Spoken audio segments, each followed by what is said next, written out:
Hi there, welcome to Victim to Victor, the podcast dedicated to empowering abuse survivors and inspiring healing, hope, and positive change. I'm Verma, a published author, and in every episode, I'll sit down with a guest and embark on an insightful conversation about trauma, as well as practical strategies to start the healing process. So let's get started. I hope you enjoy the show.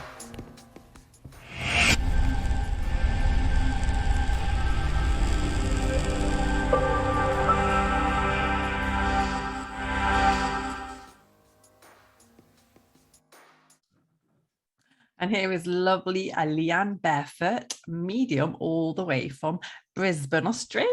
Oh my goodness. Hey. Hi, everyone.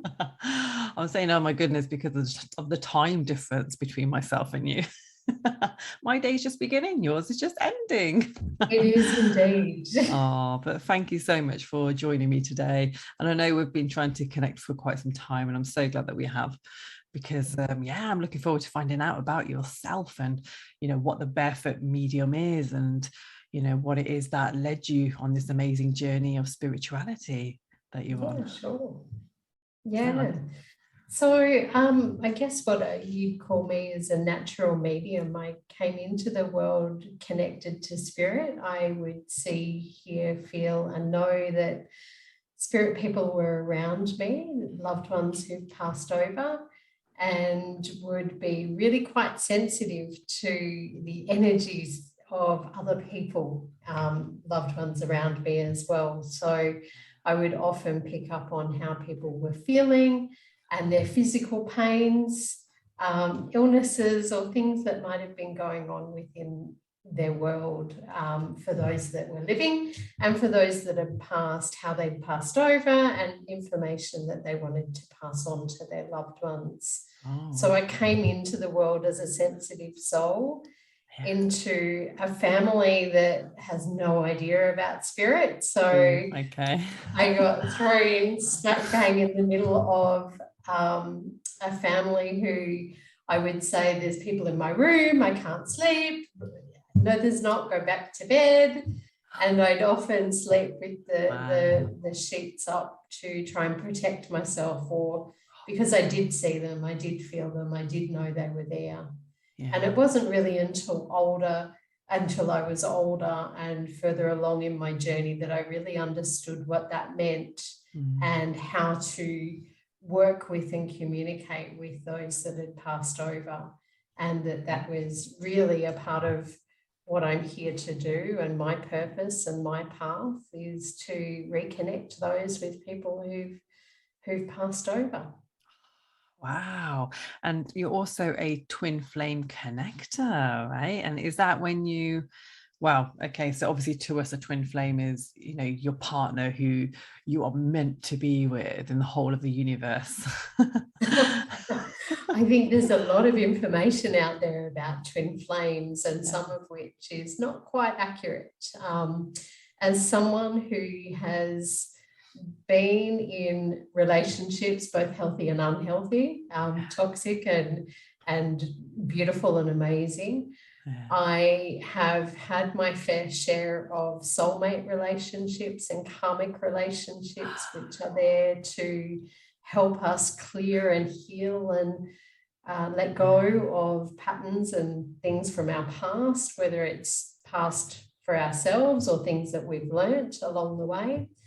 And a twin flame is really a higher level of soulmate connection or connection, where we are both drawn together to do our spiritual work and to serve humanity in some way. So there can be a romantic connection. Right. There can be that karmic element to a twin flame connection. And there is also a purpose.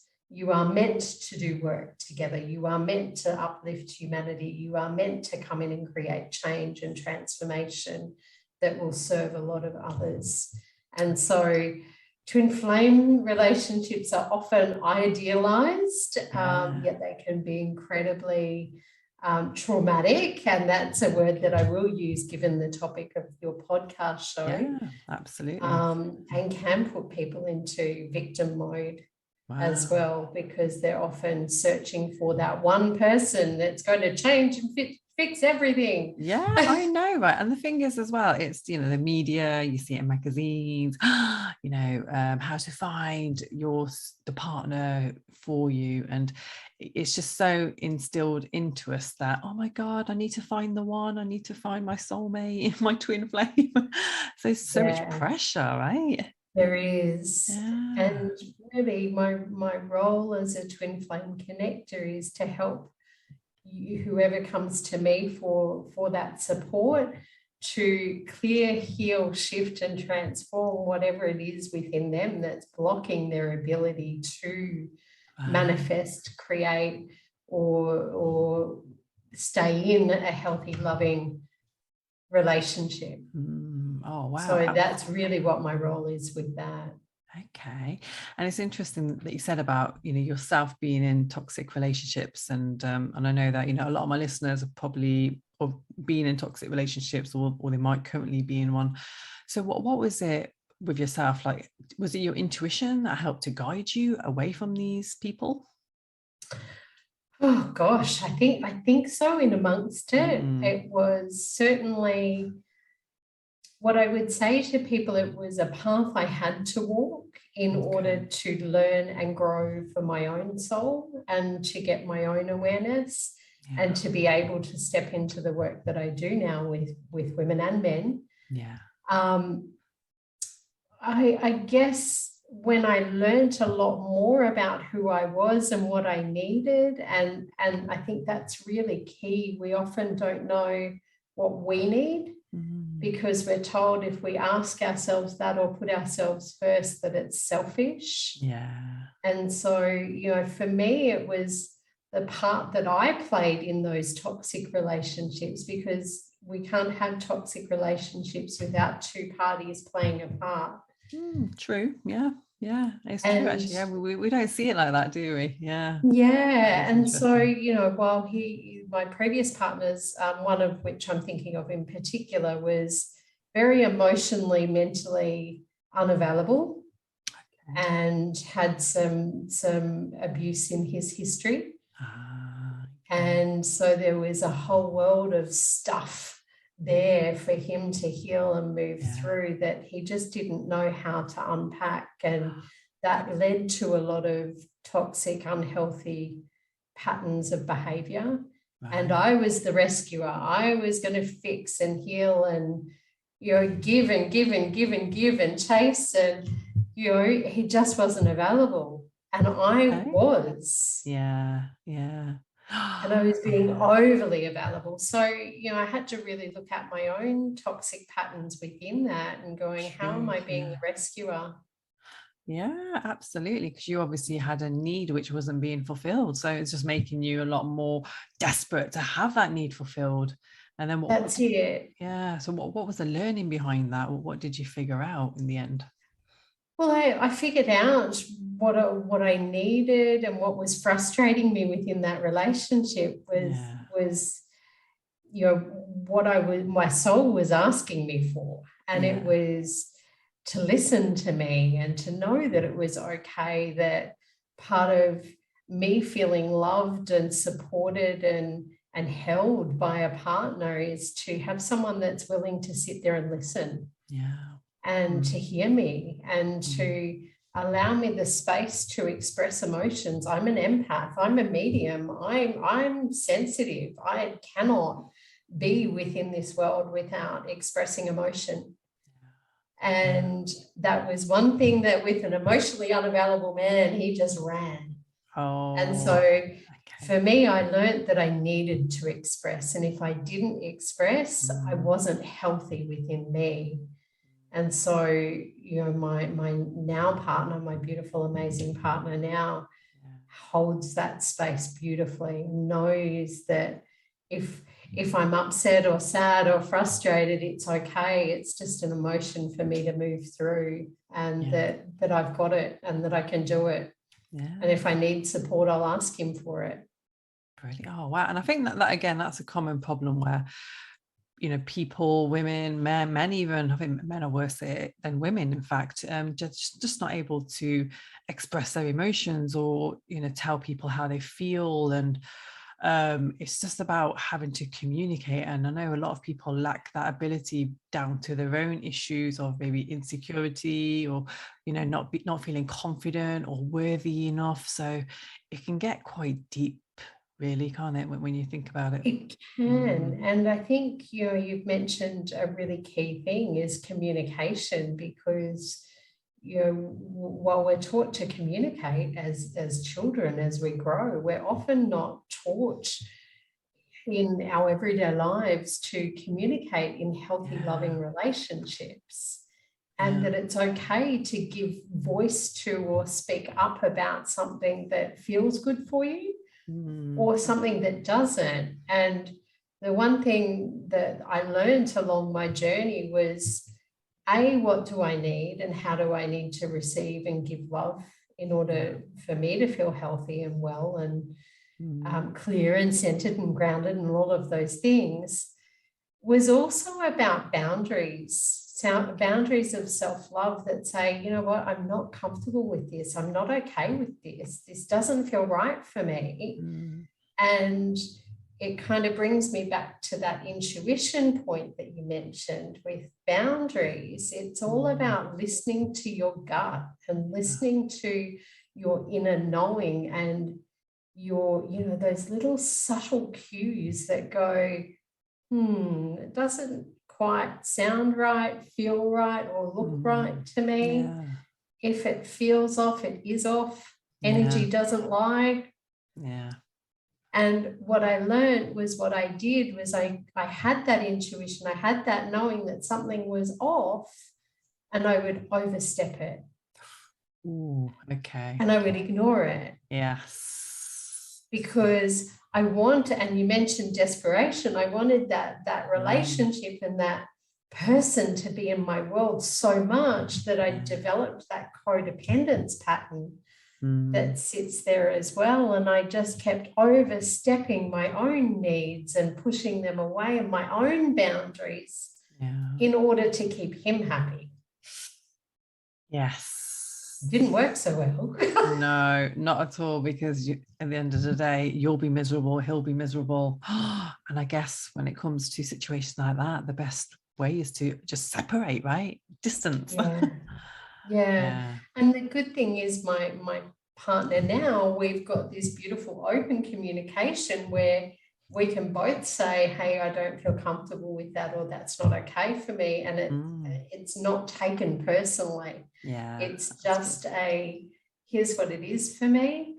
Or if I'm someone who needs my own space in order to re-energize, because I work with energy so much. So I have a people-free day every Sunday. Oh, excellent.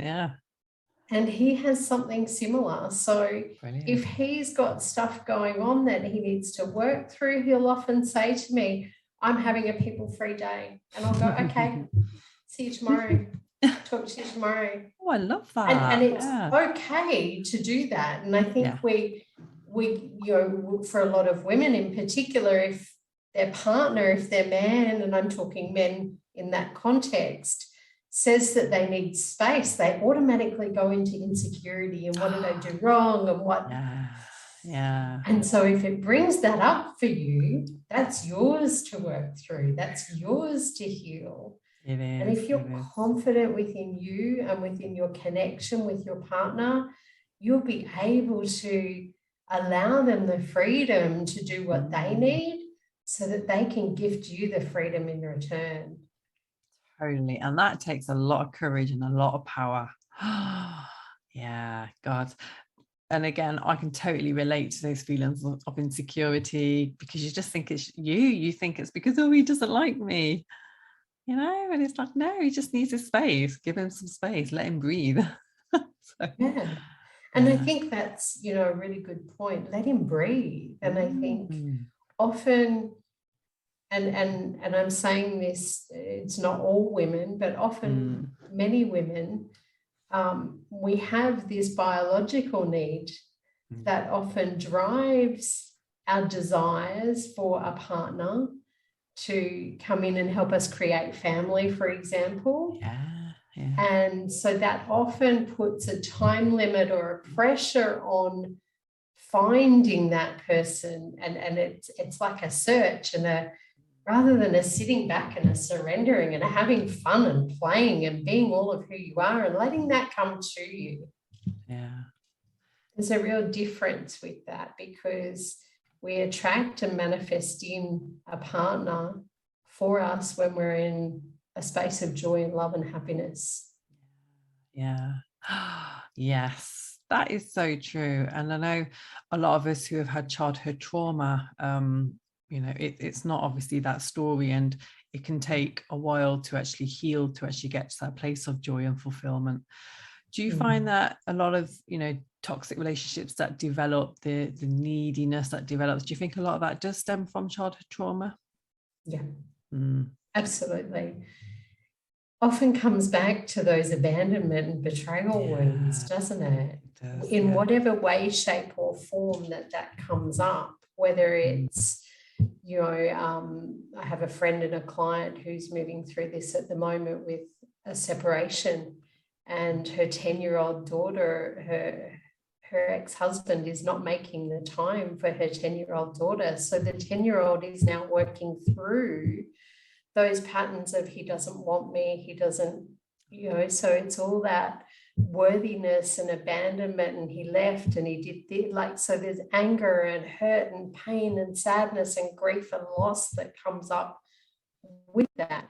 And then there's trauma around, you may have a beautiful, healthy family environment, yet one parent is emotionally or mentally unavailable. For whatever reason, whether it's through drinking or drugs or their own traumas that might be playing out, or sexual traumas that some people have experienced, which is really challenging to, be brave and have the courage to really look at and to, dig into and see what, and it sounds really, really weird to say, what gift and what opportunity comes from those beautiful experiences that might have been hard and challenging and at the time, traumatic, and they are. Absolutely, and they're not okay, some of them. And it's not okay, some of what people have experienced, and that comes back to boundaries, right? It does, absolutely. And I'm all for that, about just trying to see what was it, why did that happen to me, and what is the growth opportunity from that as well. What have I gained from that? And a lot of like for myself personally, it was courage and confidence and my inner power. Just understanding, that I am truly valued and respected, because that's all taken away from us when we do undergo sexual abuse or any form of betrayal as a child. So and I think that's really important for people to be aware of, is that people have experienced that type of trauma or abuse in childhood. Give yourself the credit for the fact that you're a child and that wasn't your responsibility, and that, whether it was an adult or whoever was in that other role in that abuse situation, the responsibility lay there. The choice and the decision lay there. And as a child, we, don't have that capacity sometimes to really have that awareness of, I didn't do anything wrong. I'm not responsible. This other person or this other being chose to do that and made a decision to do that. And I'm completely and utterly innocent.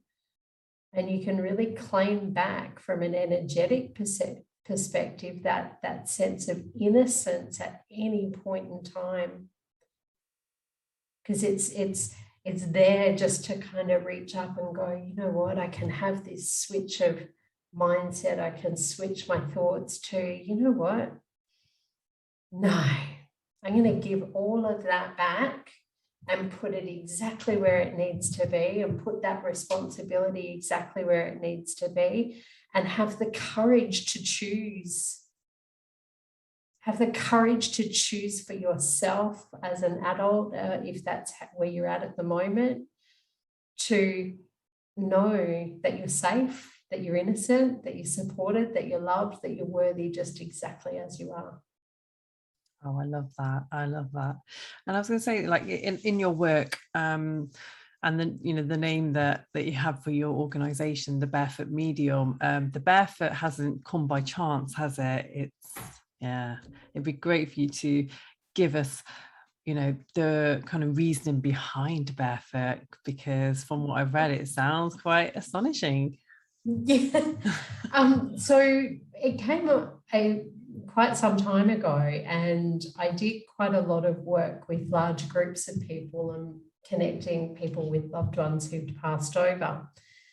And one of the things that I worked out is that I needed a little bit of an on and off switch with the spirit people, so that I could get a break and I could live somewhat of a normal life, I guess you'd say, and experience that, as well as being able to connect with those loved ones that had passed over. And so when I did some of my group work or my stage work, I would walk in with shoes on and then take them off in order to start work. Oh, wow. Yeah. So that was one of the on and off switch for spirit.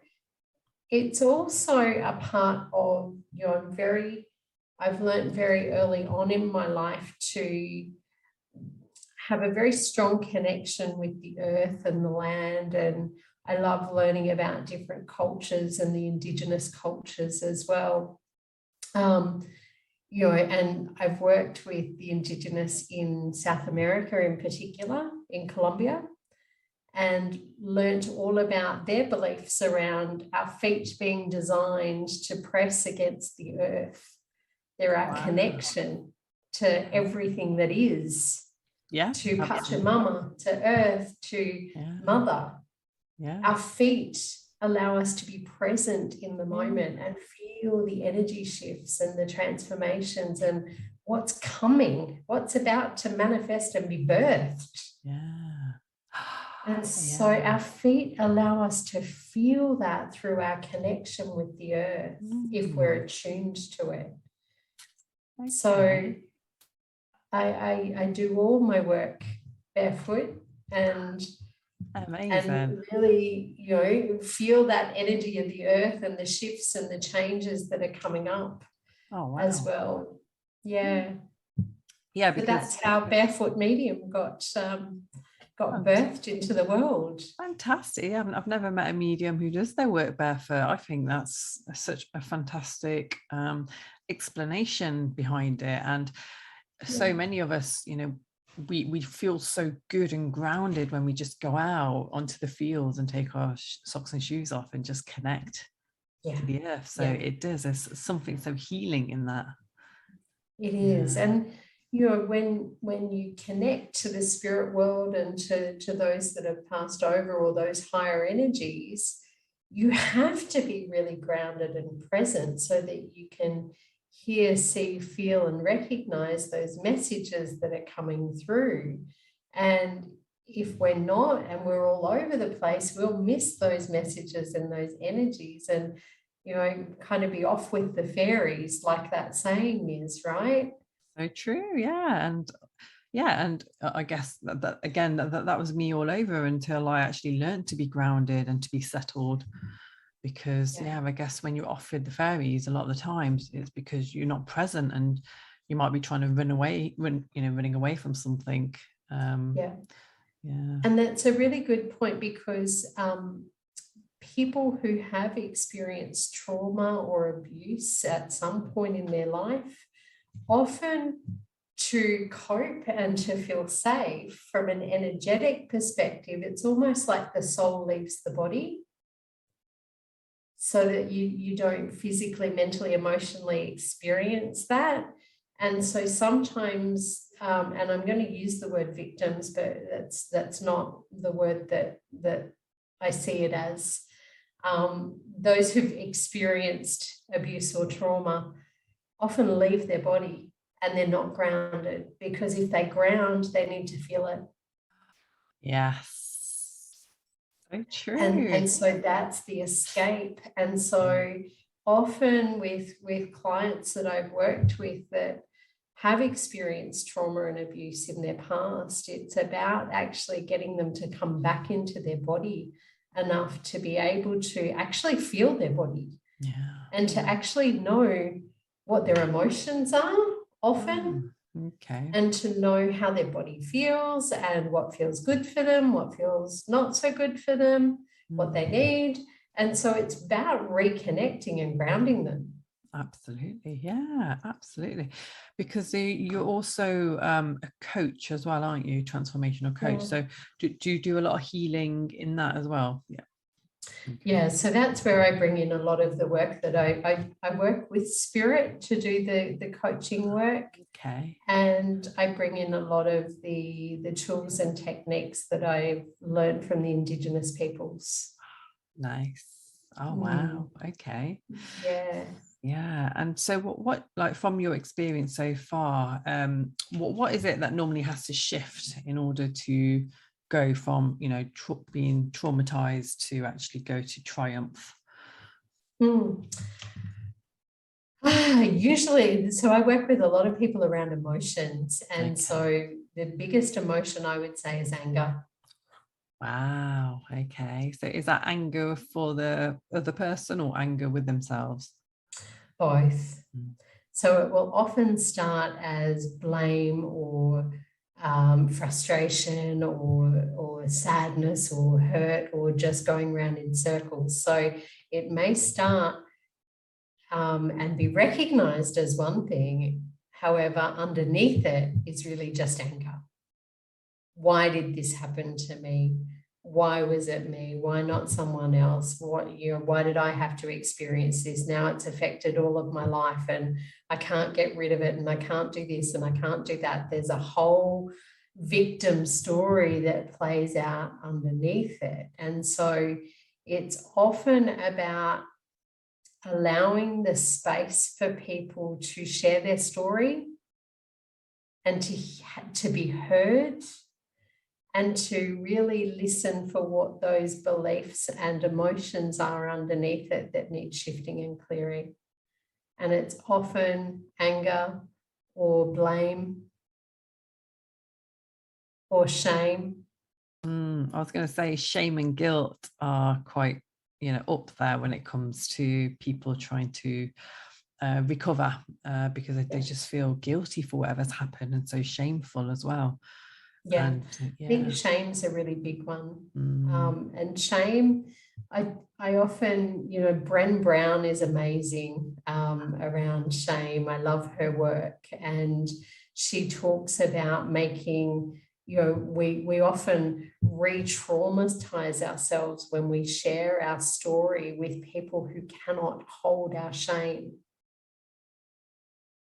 Wow, yes, okay. Because we often assume that everybody can hear our story and hold us in empathy and compassion and kindness and support us. And yet some people just can't. It's not because they don't want to, they just don't know how. Yeah. And so when we share our story with the wrong people, we can re-traumatize ourselves and hold ourselves in our shame. Yes. Oh my goodness. It's so true. And when we find the right person who can hold our shame and can hear it and can lift us through it or support us through it, that is incredibly transformational in itself, because often a survivor of abuse or trauma in some way, shape or form really often just needs to be heard and held and seen and loved. Absolutely. And it just takes that one person to believe in you, to care for you, in order for you to make that change or to start to make that change. And you're right. And again, I think many of us, we just spend so much of our lives attracting, the wrong people into our lives because it's just the energy that we're expending. And so, and again, I'm just talking from experience as well, that I spent Yeah. many years just talking to the wrong people about it and just feeling even more shamed of myself, thinking, oh, it's all my fault, I'm such a failure, such a loser. It's awful. Yeah.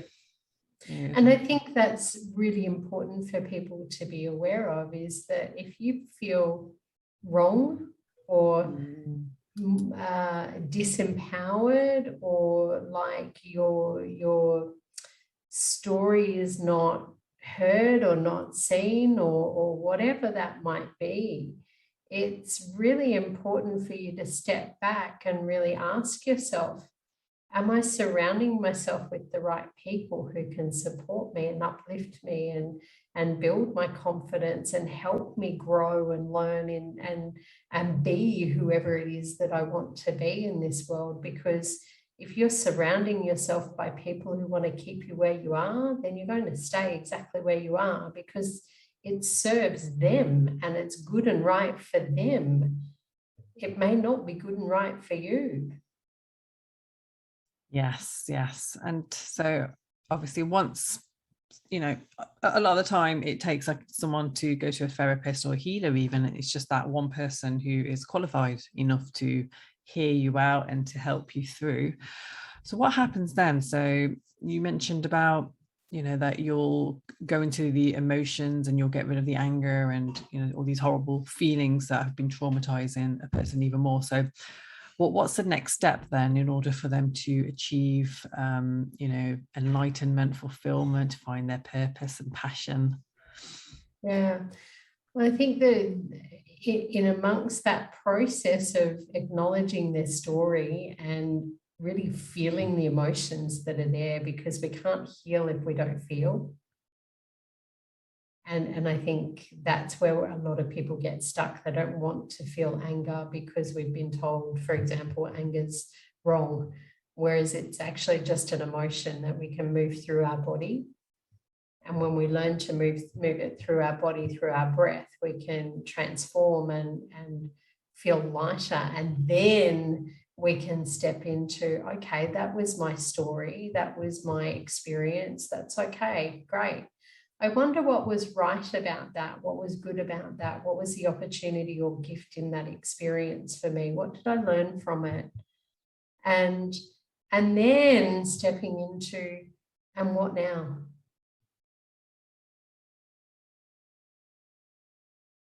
Yeah, and I think a lot of what you've said, it goes through that phase of, first of all, you have to accept what happened to you in order to forgive and to move on. Yeah. Exactly, in that process. Yeah. Wow. And I think often people, just in general say to us, move on, get over it, flippantly. And yet someone's still within their healing and still processing whatever it is that's been going on or playing out for them. They might sit in it for a week or a month or a year or 2 years or 3 years or 4 years or however long, and they may never move out of that. And that's okay. We need to be okay with that. And sometimes we're uncomfortable with someone sitting in victim mode or whatever that might be, or trauma or grief or shame or anger or hurt or sadness or whatever. And I think we need to be comfortable with wherever someone's at first and foremost, and be okay with it and accept it and love it and trust that they'll move through it if they're meant to. If they're meant to. Okay. Because some people are not meant to move out of that victim mode from a soul level. They'll just sit in it. And yet others will step above it and will do the work, because it takes work. it takes courage, it takes a willingness, it takes time, it takes energy. And if you're not willing to do that work, then you're going to stay where you are. What is it that makes people not want to do the work and not want to move on? Comfort. Okay. Comfort zone. Yeah, absolutely. Procrastination. Yeah, there's Yeah. lots of those things. I think comfort's the really big one. Fear of change, because who am I without this?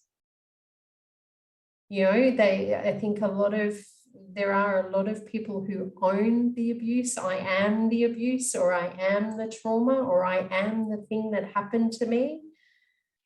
It's not you, it's an experience that you had. And there's a difference. And when we hold on to something and keep it within our energy, within our space, we're embracing it, we're hugging it, we're keeping it. And so we're often comfortable with it. And so then the question becomes, what is it that you're actually comfortable with? And how is it serving you to stay comfortable with it? I think it's just familiarity and just scared of change. Yeah, the fear of like the unknowing. And fear's a huge one. If I let this go, this thing that I've been carrying for however long, who will I be? How will I be in the world? And how will my relationships change? And, you know, that's another big part of the fear, is speaking up and voicing and taking action often around abuse or trauma or whatever. It can have those other effects of judgment and, you know, losing relationships and grief and loss along with it. And so there's fallout that often people become fearful of. I don't know what my life will look like without this. And so I'll just stay where I am because it's easier. Because it is easier. It's easier, but it's also painful as well. Yeah, I agree. And then there's the flip side of people going, you know what, this isn't the life that I want for myself. And they're willing to put on those, you know, they don't need to know how to do it. It's just that one word, I'm willing. Okay. And to let your intuition and guide, source, universe, whoever it is you believe in, to show you how. Yeah. Because that's often another one, is I don't know how to let go. I don't know how. I don't know this. I don't know. Okay. So, and so you don't need to know how. You just need to be willing to let go. Okay. Just to have that desire, that willingness to try something new. Just, you know, try some Reiki, go see your medium. Do you do sessions online, by the way? Yes, I do. Okay. Oh, okay. Yeah. So I suppose, again, it just opens up, you know, to people to actually do this online, because a lot of people think that, they have to be there in present to actually have a reading, or, you know. Spirit is not, you know, physically seen in a space. So it's actually exactly the same. And, you know, it's actually often a lot easier to do readings online, because clients are in the comfort of their own home and in a space they feel safe. And so we can really go into what's there for people. Oh, okay. That is interesting. Right.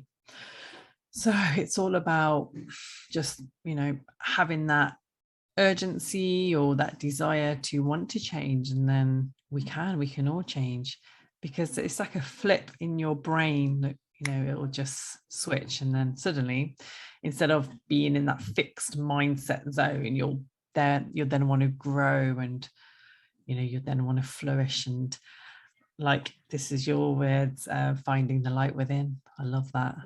Yeah.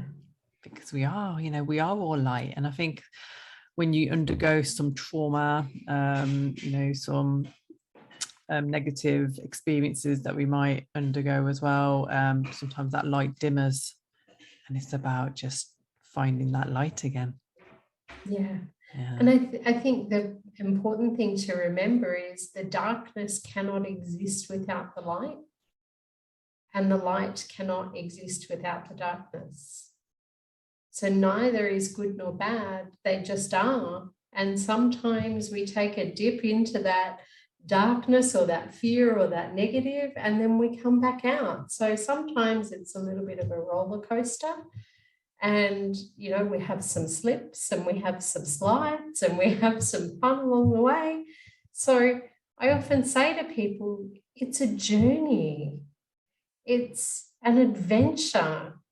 I wonder, and wonder is another really powerful thing to work with is, you know, I wonder what my new life would look like if I let this go. I wonder what tomorrow will bring. I wonder how amazing, you know, I would feel if I let this go. I wonder, I wonder, I wonder.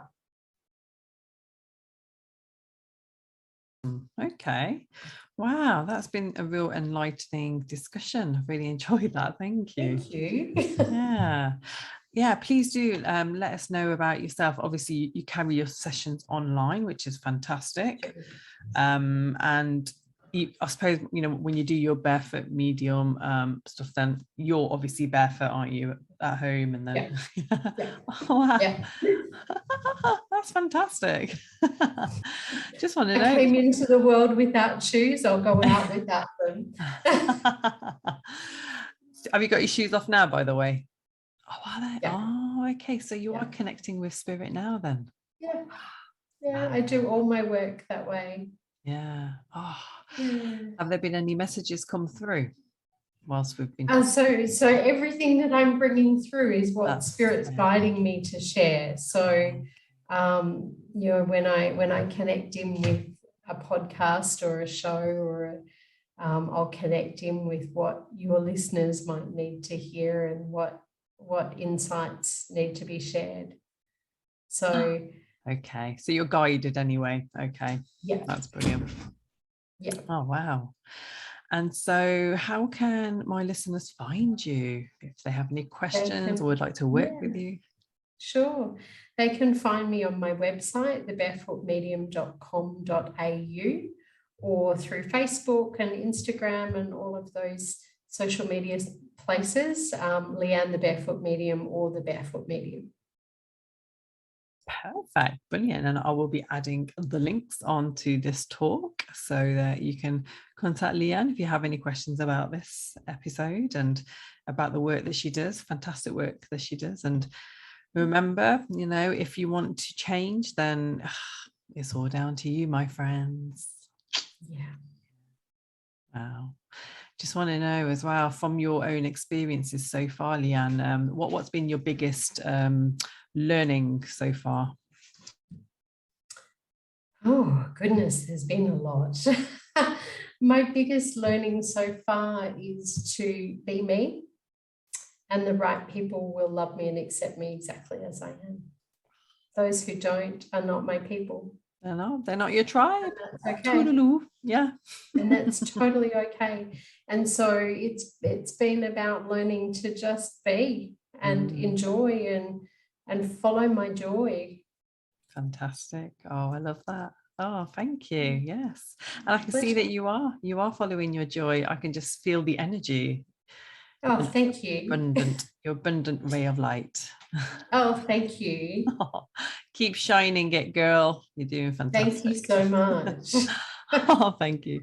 And again, it's been such an honor having you on and for sharing your insights, obviously guided insights from the higher force. And I hope listeners, you've all enjoyed this show and just hearing more about, you know, the mindset of healing and also how you don't need to be in that victim mentality any longer. So, you know, we can all change, we can all grow, and we can all heal. So now's the time so let's begin. Okay, so I will see you all in the next episode. Until then, my dear sisters and brothers, I will leave you and stay loved, stay empowered, and stay blessed. Bye. Thanks for tuning in to today's episode of Victim to Victor. Subscribe so you don't miss out on new episodes, and be sure to follow the podcast on socials to keep updated on what's next, and share Victim to Victor with family and friends to help grow the community and spread the positive healing energy. You may also wish to join me on the path to self-discovery and sign up to my 12-week self-empowerment plan, which will be linked below.